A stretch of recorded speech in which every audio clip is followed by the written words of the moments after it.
आज पुनः विधानसभा से कांग्रेस के विधायक चौधरी इलियास मोहम्मद ने आज एक कार्यकर्ता मीटिंग रखी अपने दफ्तर पर। जिस मीटिंग में हजारों की तादाद में लोग पहुंचे और वहीं चौधरी इलियास के बेटे चौधरी जावेद एडवोकेट को नौजवानों ने अपने कंधे पर बैठा कर दफ्तर ले गए। हाँ, चौधरी जावेद का कहना यह है कि मेरे एक फोन पर इतनी तादाद में लोगों का पहुंचना मेरे दिल को लुभा गए हैं। इतनी तादाद को देखकर चौधरी जावेद और उनके वालिद चौधरी इलियास जी के चेहरे पर एक खुशी नजर आई। वहीं उनका जोरदार स्वागत भी किया गया था। वहीं चौधरी जावेद ने कहा कि जो भी कार्य विकास के कार्य हमसे अधूरे रह गए हैं, अब उन कार्यों को पूरे करने का वक्त आ गया है। जनता से अपील की है कि एक फोन पर इतनी तादाद में आप लोग पहुंचे हो, इसी तरीके से आप पुनः विधानसभा से चौधरी इलियास जी को यहाँ से चंडीगढ़ पहुंचाने का काम करें। अब ऐसे में इतनी ज्यादा तादाद में आज गर्मी थी, लेकिन इस गर्मी के मौसम में और इतनी ज्यादा गर्मी के होने के बावजूद भी लोगों का इतना बड़ा हुजूम आना और चौधरी जावेद के साथ हजारों की तादाद में लोगों का पहुंचना, ये कहीं ना कहीं एक बड़ा संकेत दे रहा है। यही नहीं, बल्कि यहाँ पर चौधरी जावेद ने जिस तरीके से लोगों का आभार जताया, तो उनकी बात सुनकर लोगों ने जोरदार तालियों से चौधरी जावेद का स्वागत किया।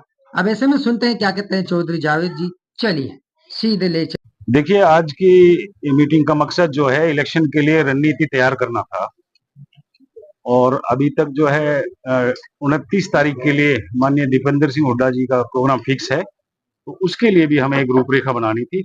उसी के सिलसिले में आज ये मीटिंग यहाँ बुलाई गई है। देखिए, जहां तक अफवाहों की बात है तो ये तो अफवाह जो होती है वो बेसलेस होती है, उसी को अफवाह कहते हैं।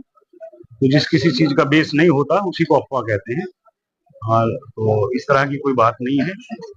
लेकिन जहां तक इलेक्शन लड़ने की बात है तो मंत्री जी जो है वही है प्राथमिकता के आधार पर, और हमें भी जरूरत है उनके कदकी की। वो विधायक बनेंगे तो एक बड़ा मंत्रालय उनको मिलेगा और इलाके के लिए हम लोग काम कर पाएंगे। जहां तक नमक हराम कहने की बात है तो वो मैंने कौम के एतबार से, इलाके के एतबार से कहा था। जब हमारे इलाके को जरूरत होती है उस टाइम ये सोते रहते हैं, और आज जब इनकी मजबूरी है तो आज ये इन्होंने रोना शुरू कर दिया है। जो आदमी समय पर कौम का साथ नहीं देता, मेरे ख्याल से उसको नमक हराम कहना कोई गलत बात नहीं है, क्योंकि चाहे वो मॉब लिंचिंग का मामला हो, फेक न्यूज का इशू आया था उस समय की बात हो, 31 जुलाई को लास्ट ईयर जो इशू आया था उसकी बात हो, पहलू मामला हो, रकबर का मामला हो, साहिब का मामला हो, ये कभी किसी भी उसमें समाज के साथ नहीं बैठा। इसने हमेशा समाज का विरोध किया था। अलबत्ता लोगों की मुखबरी करके सैकड़ों लोग आज भी निर्दोष जो हैं जेल में हैं।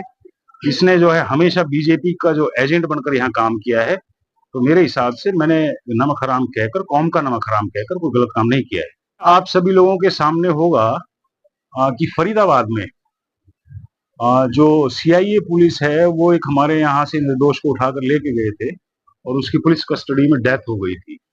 तो उस टाइम पर जो लोग वहां गए थे, कौम के लोग, उसकी हिमायत में, उनके खिलाफ इसके लड़के ने बदअखलाकी की थी।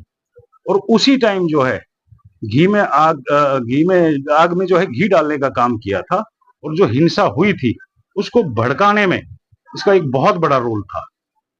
तो ये जो मामला है इनका, कौम के साथ गद्दारी करके और एक उकसाने का काम जो है हमेशा कौम को करते रहते हैं, और जब कौम को जरूरत होती है तो ये कभी कौम के साथ नहीं होते। मैं जो बताना चाहता हूँ, इतना बताना चाहता हूँ कि आपके विधायक जो हैं वो जामिया मिलिया इस्लामिया यूनिवर्सिटी से ग्रेजुएट है, और मैं उनका बेटा होने के नाते मैं भी पंजाब यूनिवर्सिटी जो 7 स्टार यूनिवर्सिटी है उससे लॉ ग्रेजुएट हूँ।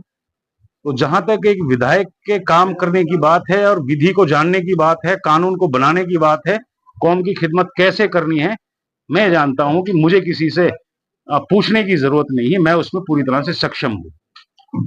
तो मैंने आप लोगों को ये बताने की कोशिश इसलिए की है आज कि कौम की जो जिम्मेदारी है वो पढ़े लिखे लोगों के पास है, जिम्मेदार लोगों के पास है, और जितना एक विधायक कर सकता है हमने आपकी सेवा की है।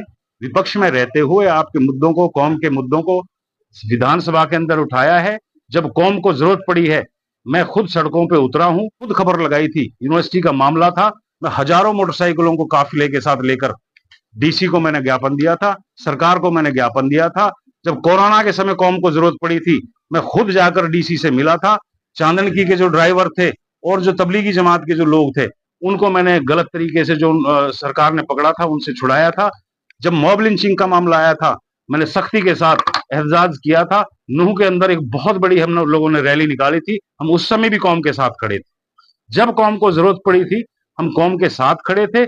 जहां तक मेवात के इलाके की मुद्दों की बात है, चाहे यूनिवर्सिटी की बात हो, रेलवे की बात हो, इरिगेशन की बात हो, ट्रांसपोर्टेशन की बात हो, हेल्थ की बात हो, हमने पूरी जिम्मेदारी के साथ, डॉक्यूमेंट्री एविडेंसेस के साथ, कोई साथी पत्रकार यहां बैठे हुए हैं, किसी भी चीज के बारे में आप मेरे से डॉक्यूमेंट्री एविडेंस ले सकते हैं। तो मैं इसलिए पहले आपसे वहां भी मैंने यही बात कही थी कि आपकी जो नुमाइंदगी है वो पढ़े लिखे लोगों के हाथ में है, और इंशाल्लाह आगे जब सरकार सत्ता मिली तो प्राथमिकता के आधार पर हम जानते हैं किस मामले को कैसे सुलझाना है। इंशाल्लाह आपकी खिदमत जो है पढ़े लिखे अंदाज में की जाएगी।